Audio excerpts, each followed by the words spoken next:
তারা যে বেদাত বলে, সবে বরাতকে বেদাত বলে, আরও অহরহর বিষয়কে তারা বেদাত বলে, আসলে তারা বেদাতের মানই বুঝে না। বেদাত মানি নতুন সৃষ্টি। তাদের ভাষায় নতুন সৃষ্টি মানে যেই বিষয়টি নবীর যুগে ছিল না, সে বিষয়টি বেদাত। জি। আসলে কি নবীর যুগে ছিল না এমন সবগুলো বিষয় বেদাত? এবং তারা আরও বলে যে সব বেদাত ভ্রষ্ট। আসলে এমন না। তাহলে যে সে যে আজকে মিডিয়ার যুগে এসে মোবাইলে বা টিভিতে তারা যে লেকচার করে, এই বিষয়টা তো বেদাত, এটা তো নবীর যুগে ছিল না। জি। সে যে মাধ্যমে কথা বলতেছে, যে মাধ্যমে দুনিয়ায় চলাফেরা করতেছে, তাও তো সব বেদাত। সে যে মাথায় জালি টুপি দিল, সেটাও তো বেদাত।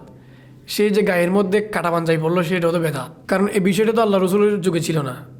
সে যে কাপড় সিলাই পড়তেছে, সেটাও তো বেদাত। তাহলে বলতে গেলে বেদাত প্রত্যেকটা বিষয় বেদাত।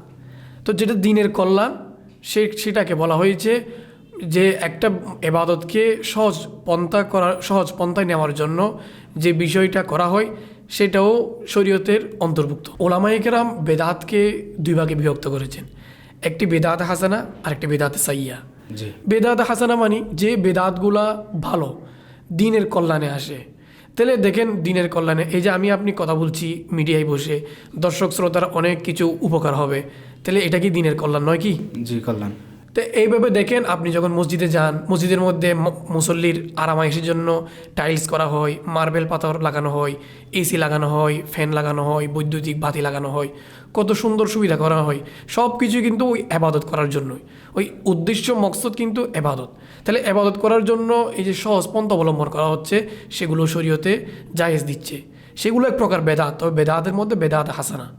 আচ্ছা, তাহলে তার মানে আমরা যদি ইসলামের ফায়দা হয় এরকম কিছু আমরা নিজ থেকেইও তৈরি করি, অ্যান্ড এটা সহি কোরআন হাদিস দ্বারা কোথাও প্রমাণিত না, কিন্তু ইসলামের ক্ষতি হচ্ছে না, ইসলামের ফায়দাই হচ্ছে, তাহলে কি এটাও বেদাতে হাসানার মধ্যে পড়বে? দেখুন, বেদাত হাসানা আমরা তৈরি করব, এটা আসলে অনেক দূরের কথা। কারণ এই যুগে এসে মুজতাহিদ নেই, এখন মুজতাহিদের যুগ নেই। যারা ইবাদতগুলো দিয়ে গেছেন, কিতাব রচনা করে গেছেন, তারা মুজতাহিদ ছিলেন, তাদেরগুলো আমরা মান্য করব। এখন বলতে পারেন আমরা তৈরি করবো বলতে, তো বিদ্যুৎ তো আমরাই তৈরি করেছি। জি। বৈদ্যুতিক বাতি বলেন, এসি বলেন, টাইলস বলেন, এগুলো তো আমরাই তৈরি করেছি। তাহলে এগুলোর দিয়ে আমরা ইবাদতকে সহজতা করার জন্য, দেখুন মসজিদে যখন আপনি যাবেন, তাহলে যখন গরম লাগবে আপনার মনোযোগটা একটু এদিক সেদিক হয়ে যাবে। তা আমাদের মনোযোগ তো আর সাহাবায়ে কেরামের মনোযোগ না। জি। আমরা দাঁড়ালে কত ধরনের সমস্যা হয়, একটা মশা কামড় দিলে আমাদের চুলকাতে হয়। জি। তাহলে বিষয়গুলো দেখেন, তাহলে এগুলো আমরা সৃষ্টি করতেছি, এগুলো ইবাদতকে সহজতা করার জন্য, এগুলো বেদাতের হাসানার মধ্যে অন্তর্ভুক্ত হবে। দেখুন, আরেক প্রকার বেদাত হচ্ছে বেদাতে সাইয়্যা, যেগুলো নিন্দনীয় বেদাত, মানে যেগুলো দ্বীনের সাথে সাংঘর্ষিক। তাহলে সাংঘর্ষিক বিষয়গুলো বেদাতে সাইয়্যা। আচ্ছা হুজুর, যদি বেদাতে সাইয়ার কয়েকটা উদাহরণ দিয়ে বলতেন তাহলে বুঝতে একটু সুবিধা হতো আর কি। বেদাতে সাইয়্যা মানে নিন্দনীয় বেদাত, যেগুলো দ্বীনের কল্যাণ বয়ে আনে না, বরঞ্চ দ্বীনের জন্য ক্ষতি বয়ে আনে।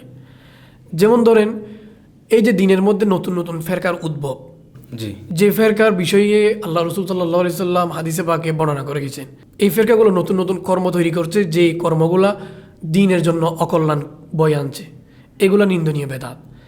অধিকাংশ বেদাত হাসানা, বেদাতে সাইয়্যা বলতে গেলে একেবারে নগণ্য, একেবারে রেয়ার।